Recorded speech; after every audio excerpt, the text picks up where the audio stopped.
The opinions expressed in the following programs are those of the participants and do not necessarily reflect those of Rogers nor Rogers TV.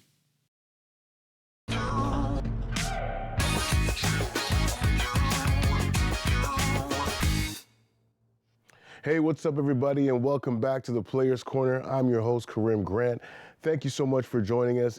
Today, we have a very special guest that is joining us all the way from Texas. His name is Marcus Carr. He is a two-time All-Big Ten player. He is also a former OFSA champion. That's right, ladies and gentlemen, Marcus Carr is from the GTA, and we have him here, well, in Zoom, via Zoom. So, Marcus, how you doing, brother? Yeah, man, it's great. It's great to be here. Thank you for having me. Thanks so much for doing this. I know you got a busy schedule. Just came back from practice. How did practice go today? Practice went well. Just going over our scout. We got our next game on Saturday versus Baylor, a big game, and we're playing for the Big 12 championship. So just really just preparing for that and making sure we're sharp on everything we got to do. That's right. That's right. So the game on Saturday, that's not the Big 12 championship, is it? That's just the preparation for it, or? Yeah, just regular season championship. Regular season, okay. All right. How do you think you're going to fare against Baylor this weekend? I think we could do well for sure. We played Baylor already. We beat them at home, but they're a tough team. They got 3 really good guards, and we just have to come with our game plan and execute the scouting report. We'll be good. It sounds good. That sounds awesome, man. I'm looking forward to you. I've been following your progression throughout your entire career. Obviously, I spent some time with you during the Northern Kings era in your AAU basketball, career that started back in Toronto, Ontario.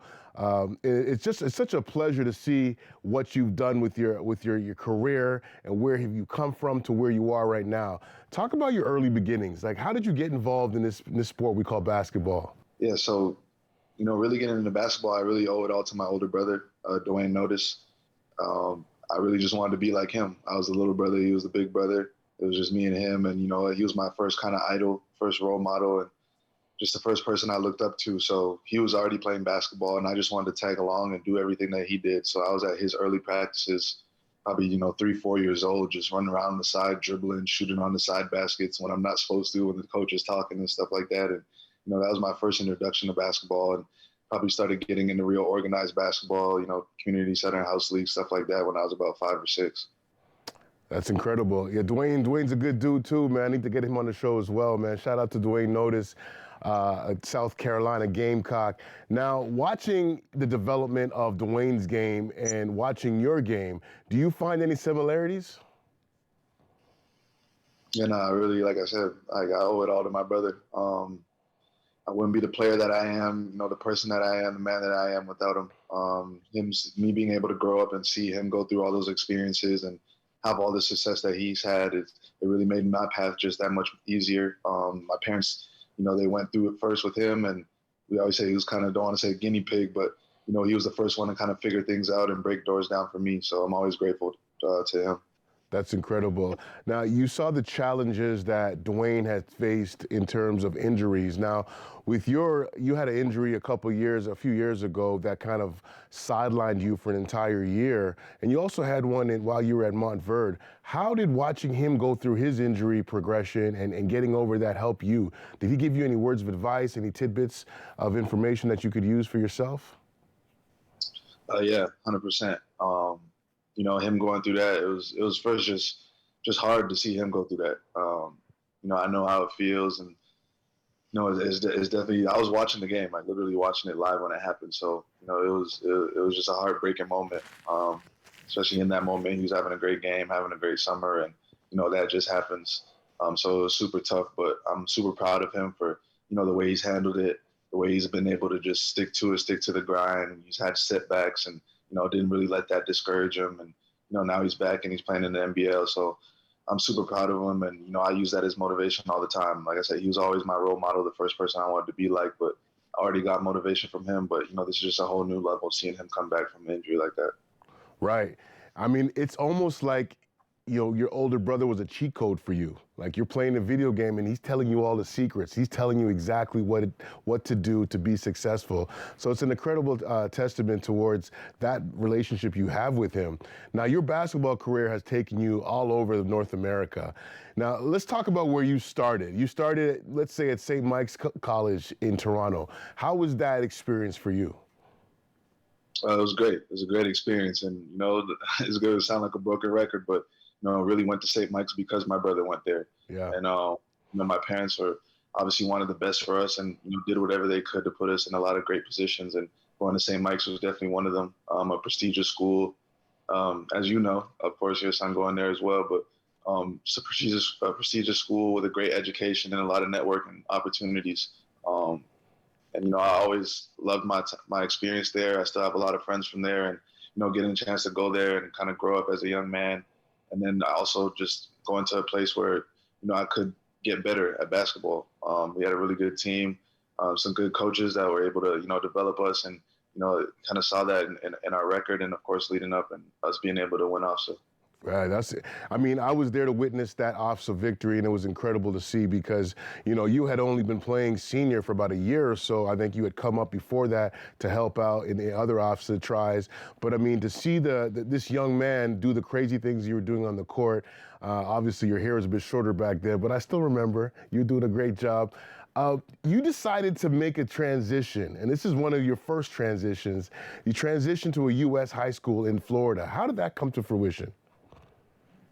One of the best schools, just in the country, period. When I heard that they had reached out, I think they had watched me play for Team Canada in the summertime, and they were interested in me, and they reached out, and, I kind of, me and my family, my parents didn't really want to let their baby go, but, me, I was eager at jumping at the opportunity. I knew what a great, program they had. I was familiar with a lot of players who had come through there already, so I knew that was a next step that I wanted to take, and a step that I felt was necessary to take for me and my career, just development-wise. I wanted to be the best and play with the best, so why not go to a school where I could do that? And so after me and my family, sat down and weighed out all the pros and cons, we decided that it was the best move for me. So when you look at some of the players that you played with at Montverde, can you list some of them? Can you remember some of them? Yeah, it's going to be a long list. My first year, there's some notable guys: Anthony Simons in the NBA, Bruno Fernando, R.J. Barrett, Andrew Nemhard, Simi Shitu, E.J. Montgomery. So when we talk about guys like the Canadian guys like Andrew Nemhard and R.J. Barrett and Simi Shitu, and you see that their development, are you eager to get to where they're at right now? Yeah, it was crazy to get to play with those guys. Obviously growing up playing with them in the GTA, playing against each other, OBA basketball, different Team Canada camps and stuff like that, and then have the opportunity to play with them at Montverde, at the best school in the country was pretty crazy. And I also think it was just a testament to how far Canada basketball has really grown. Like, we're of course there was many players before us and forefathers who had went and played Division I or went to prep school or whatever it may be in America, but for us to have 3 to 4 Canadians on the same team at the number 1 school in the country was definitely huge, and I think that was a moment.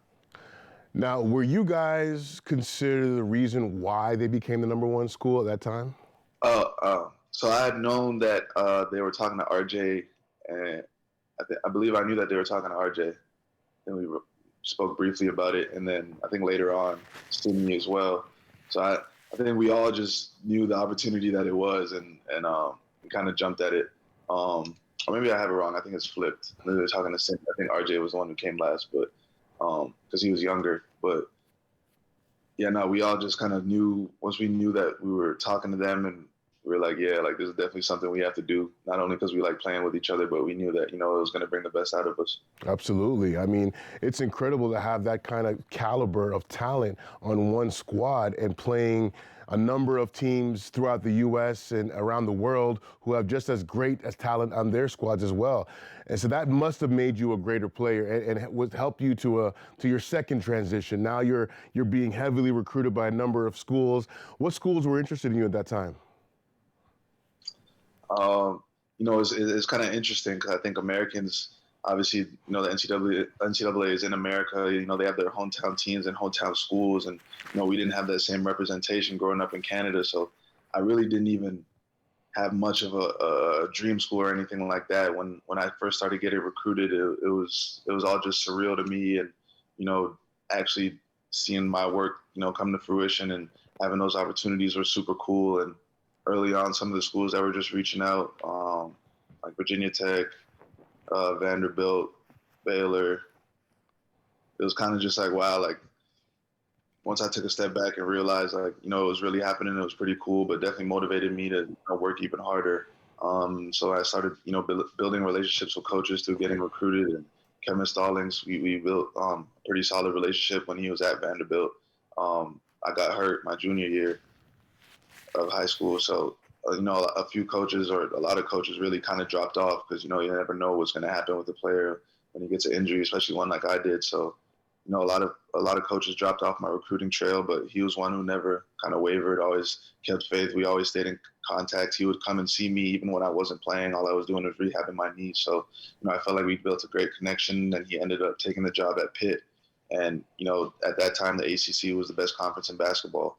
I knew that I was going to go in and have an opportunity to play right away. And, I wanted to play against the best. That's just always how I've been. I'm a competitor. So I wanted to go to the ACC and kind of prove myself. And through our relationship, my visit, and getting comfortable with my family, we just felt like Pitt was the best place for me.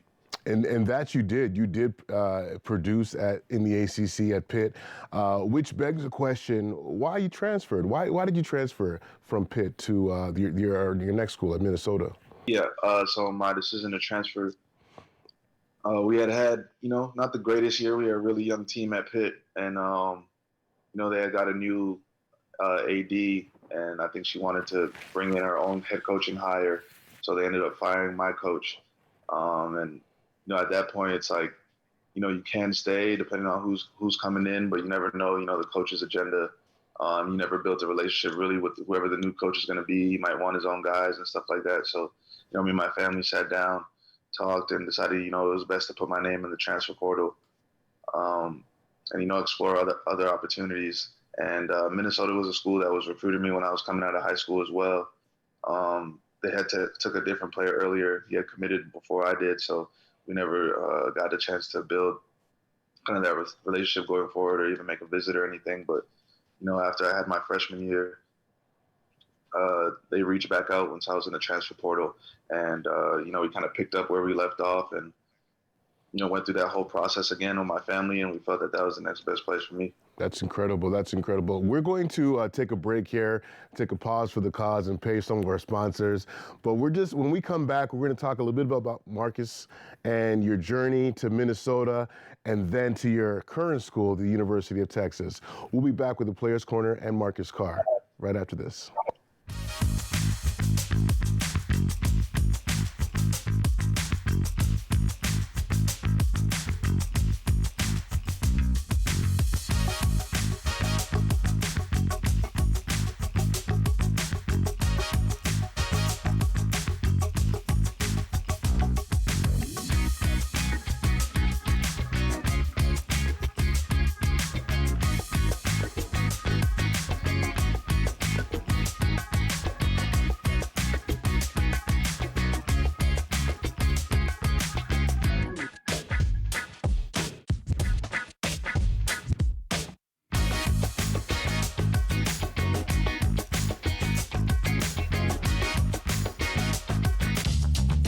This program is brought to you by Ignite TV. Now you're in command. Visit Rogers.com for more details.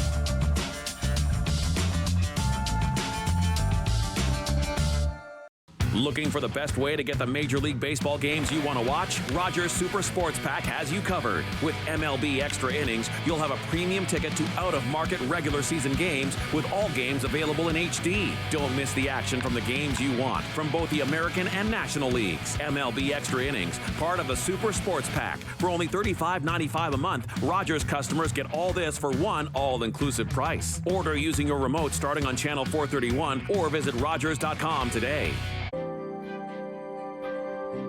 This is Rogers TV.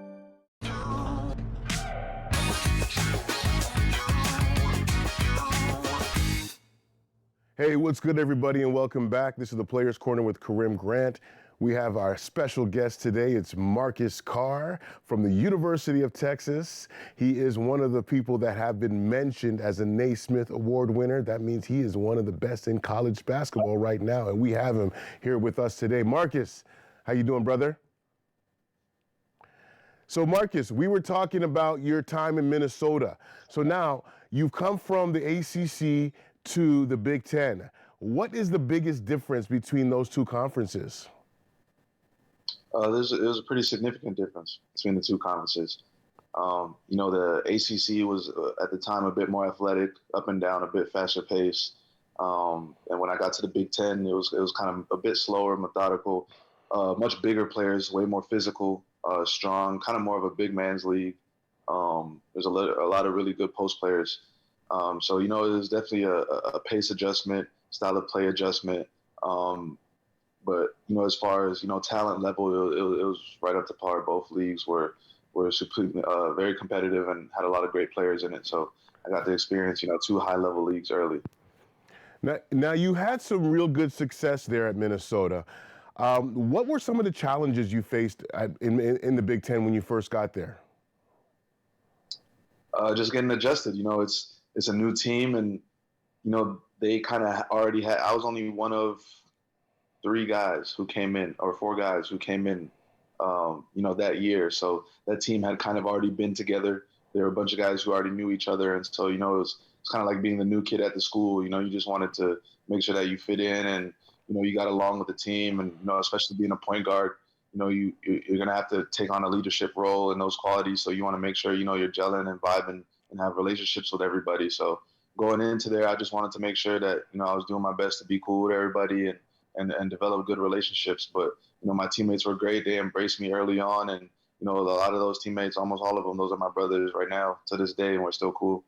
That's dope. That's really cool, man. I love to hear that. I mean, you've had to make some really grown man decisions since, early in high school when you went from Toronto to Florida, from Florida to Pitt, from Pitt to Minnesota, now from Minnesota to Texas. Talk about those transitions and how that helped to galvanize you as a man and make you the player you are today. I think, it goes back a long way, even to just, being from Toronto. I think just, being in a city that's always constantly moving and so diverse, you're just put in multiple environments all the time, and you're going to have to adjust. You have to learn to adapt to your environment and learn about what's going on around you, and just adjust from there. So, and then of course, like leaving in high school and going to different high schools, and then college and transferring once and then eventually transferring twice. It was like, all right, I done been through this for past basically almost 10 years now. So I felt like I had gotten good at being in new spaces, adapting, adjusting, and getting to know new people. That's incredible. I mean, watching your development has reminded me a little of myself. I had my son at a very young age, and I had to kind of raise him while I was going through university, while going through the pros and all that kind of stuff. Now, being a student athlete is one thing, but being a student athlete father is another thing. Talk to me how that development has procured itself in your life. Yeah, no. I mean, first things first, it's amazing because, my daughter, she's my biggest blessing. Best thing that's ever happened to me for sure. But, it's definitely a big life change. And to, not just for anybody. It doesn't matter if you're a student, a full-time working adult. It doesn't really matter. It's going to change your life. And, it's going to really just open your eyes and give you a whole new perspective. And I feel like that's really what it did for me. I just wake up every day and it's just a whole new lens that I look through, in life, and a whole bunch of extra motivation as well, just wanting to do everything for her and make sure that she's all good. So it's been amazing so far. Her mother's amazing, their family's amazing and supportive as well. So, they really made it, easy on me, to be honest. And they understand, what I'm going through, and, they're just really super supportive. So I have them to thank for, the way I've been able to navigate it so far, but it's definitely been amazing. And, I love that little girl. That's great. That's great. I mean, shout out to your mom and dad. I know they've been full supporters of this entire, process. They're great parents. I have very good conversations with them. So now when we get to, when you get to the Division I, the NCAA, the ultimate goal is the NBA. Is that still the ultimate goal for you? Yeah, it's still my ultimate goal. Going to the NBA, playing in the NBA, and not just making it, but trying to have longevity and have a great career. It's been a goal ever since I was a kid, and I realized that basketball was a thing that you could do as a job. It could be your profession, and I fell in love with the game, and I really always just wanted to be able to say not just I was in the NBA, but I made it in the NBA, and have that platform, and then use that to give back and create opportunities for others. So it's definitely still the main goal. Definitely still working towards it. I love what you said about giving back. I'm all about giving back and creating opportunities for others. Now, is there anybody you see in the NBA that you kind of mimic your game after? Creating opportunities is just something that I've seen and I've been blessed to be a part of. Down from a guy we know well, Vidal, being my AU coach, and just seeing how he, being a former player, has just really passionately taken on, helping other kids, helping younger kids achieve their dreams, achieve their goals, and just becoming, better men, better young men. And I've seen the impact that that's had on a lot of people, and just growing up and trying to come into my own and becoming my own man. That's definitely something that I really want to embark on as I get older. Sorry, I think you missed the second part of my question. The second part of my question was asking you if there's anybody in the NBA currently that you kind of mimic your game after. Yeah, growing up, my favorite player was Allen Iverson.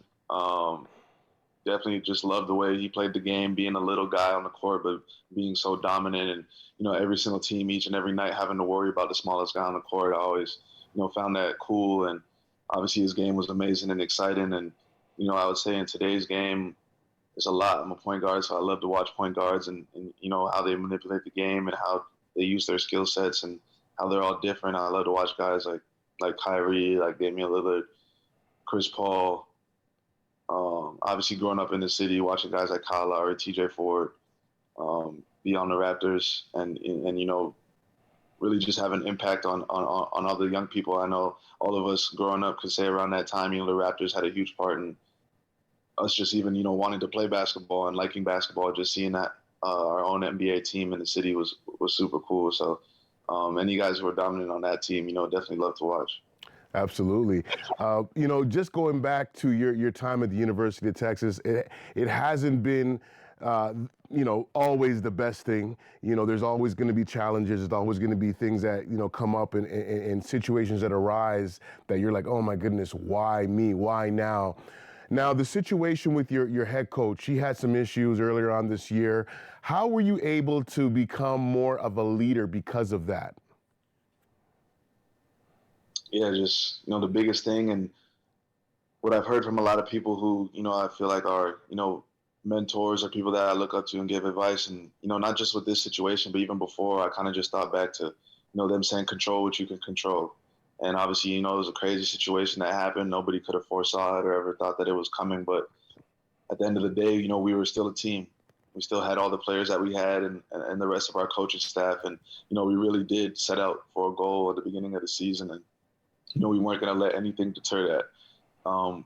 Life is life. Stuff happens. There's always distractions, but it's how you go about it and how you deal with it. So I feel like we just banded together as a team, and not just myself, but we have a lot of older guys who are experienced and have experienced a lot of things in college. So I feel like we were able to help out some of the younger guys, and in terms of just giving them a little bit of wisdom and making sure they're staying focused on the main thing and what we can control. There's always going to be outside noises and distractions, but as long as you're able to kind of stay focused on the main goal and not let that deter you too much, you're still going to be able to accomplish what you want to accomplish.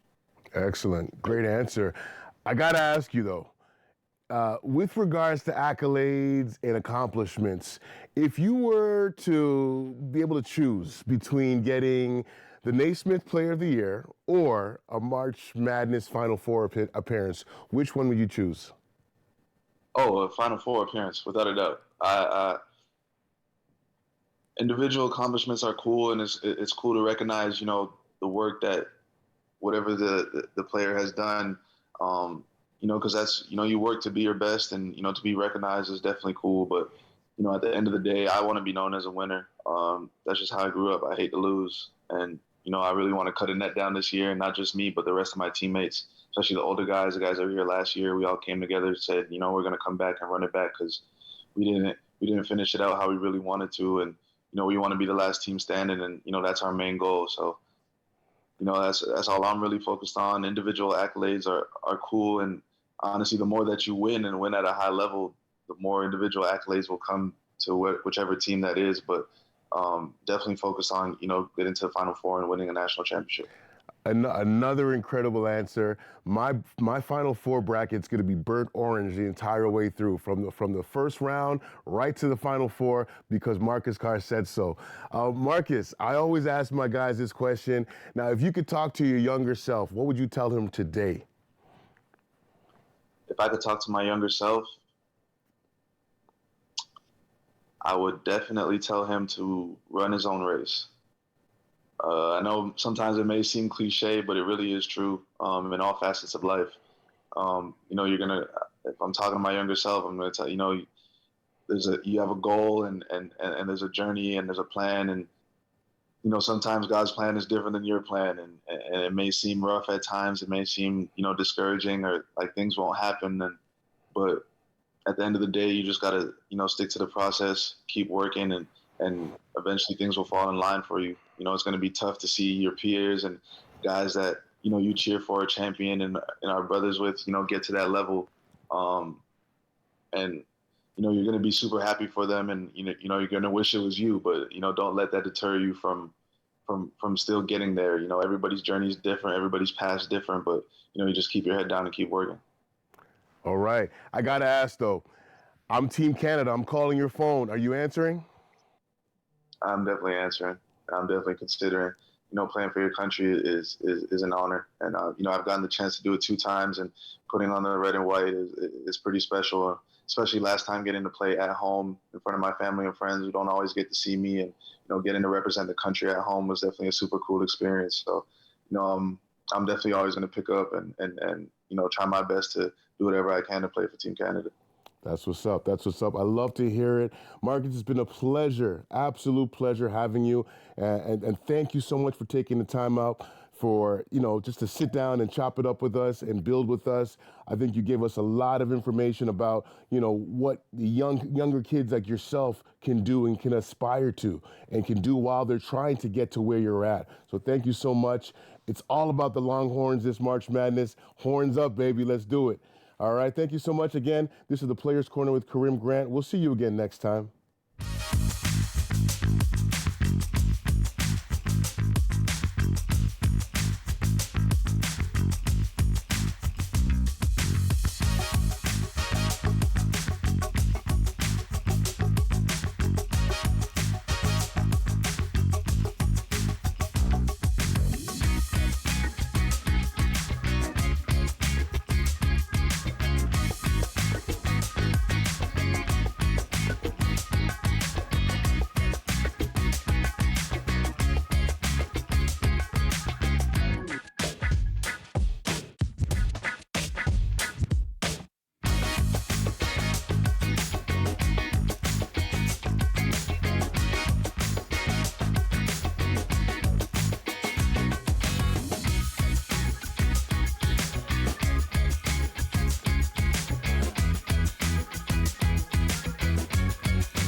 Call the Rogers TV viewer response line.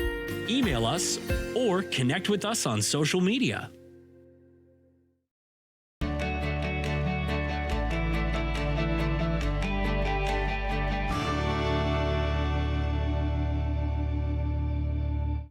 Looking for the best way to get the Major League Baseball games you want to watch? Rogers Super Sports Pack has you covered. With MLB Extra Innings, you'll have a premium ticket to out-of-market regular season games with all games available